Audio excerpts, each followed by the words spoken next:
Look, I couldn't agree more with people who have children, who have concerns about what happens in the Gibraltar where we move to the status that all those who are part of the Schengen free movement, fluid movement area would be. Of course that can create concern, and the people will want to understand that if that were to happen, the government will have ensured that there is going to be better security, not less security. I'm a father of 3 children, one of them a little girl. I would never agree anything that endangers my children, in particular my little girl. So I fully associate myself with people who have those security concerns in the event that we were to reach the stage where we have an arrangement with Schengen, which then requires that physical barriers do come down and you create that new immigration area. But modern technology will ensure that together with the geography of Gibraltar, which is still a funnel, to get in and out of Gibraltar, you have to go through our tunnel, it's like a poem, or the runway, which is also a funnel and requires people to be identifiable, etc. Together with modern technology, that geography will give us an even safer Gibraltar that we have today, with the brilliant professionals that we have today in customs, in the BCA, and of course the police as the lead agency, ensuring that should there ever be a need to protect somebody being taken from Gibraltar, in the same way as we have an operation today that enables us to stop anybody going out of Gibraltar through the main fence, not around here because that's more complicated, we would be able to do that even more effectively in the future. And people have to remember one thing: we have not been carrying out exit controls from Gibraltar for the past 30 years. So that's not a difference. That is not new. People are relying on Spanish passport control in the context of people being able to be taken out of Gibraltar or going from Gibraltar. They're not relying on Gibraltar because Gibraltar already has no control there.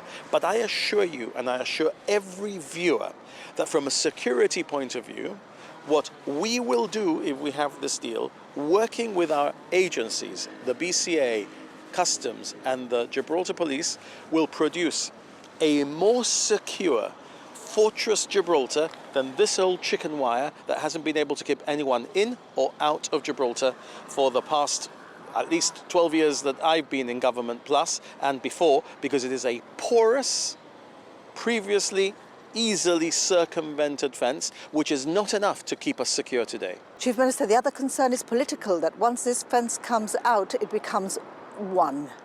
Absolutely not. Let's be very, very clear. The international demarcation line will continue to be exactly where it was. In my view, it will be even clearer than it ever was before. Even clearer, for reasons that will become clear when we are able to speak about what it is that we are hoping to agree.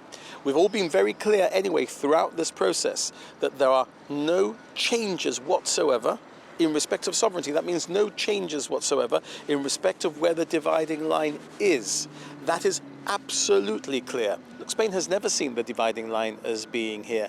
We have always seen it as being here. We will always see it as being here. We will always ensure it is here, and we will ensure that there is nothing in the treaty that can be read in any way as suggesting that there's been any cession by us in any respect, in any field of sovereignty, let alone territorial sovereignty. We are abundantly clear about that. And to be fair to the Spanish, and it's not often that a Gibraltarian politician would start a sentence like that, they've said throughout that this is not a sovereignty negotiation for them, that sovereignty is not on the table. And we've been very clear, and I think we've all said that there will be provisions in the treaty which will ensure that that is clear in the legal text of the treaty, not just in the political context. And I think we've all been abundantly honest and clear about that throughout, as we have been about everything else. Chief Minister, we have run that report. We relied on sources that we said were close to the negotiations. Do I take it from your answers that our sources were correct? Well, put it this way, when people say that we are going away and not telling people what we're doing, we have told people explicitly what we're doing, usually through the medium of GBC and other trusted media like the Chronicle, etc., because we have said in a manifesto, which we fought an election on, which I've defended on direct democracy and in election programs and interviews with you, is a negotiation to implement the New Year's Eve Framework Agreement. The New Year's Eve Framework Agreement sets out very clearly that it's likely that we will be removing all physical barriers. People know that. They gave me a mandate to go away and negotiate that removal of physical barriers. So your source was just telling you that which has already been published. To be honest, I'm trying to read between the lines. You sounded very positive, as if the deal was already there, then you sort of changed it halfway.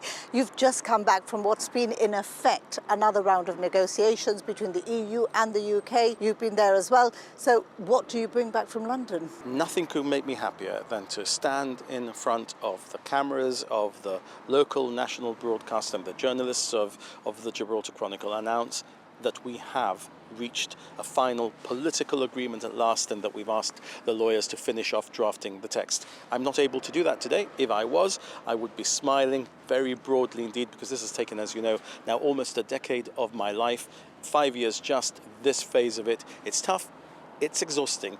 When I say it's excruciatingly close, I'm the one in the most excruciating pain.